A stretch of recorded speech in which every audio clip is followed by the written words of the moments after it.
Abu Dhabi who keeps sending me a lot of funny stories.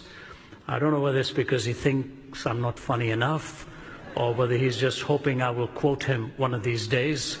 And so maybe I will accomplish both by telling you one of the stories he recently sent me. He comes from India, lives in the UAE.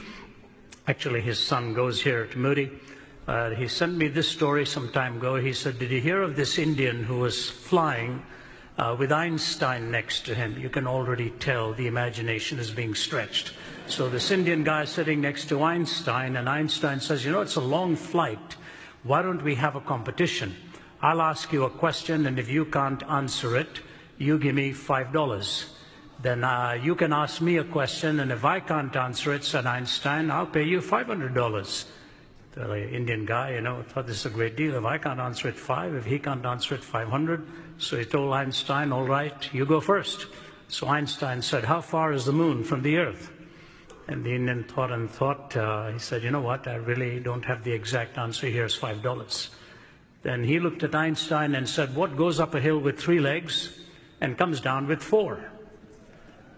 And Einstein worked through all of his knowledge of science, couldn't figure out what he was talking about, put his hand into his pocket and gave him $500.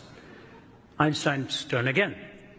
Einstein said, before I ask you my next question, what does go up the hill with 3 legs and come down with 4? And the Indian put his hand into his pocket and gave him $5.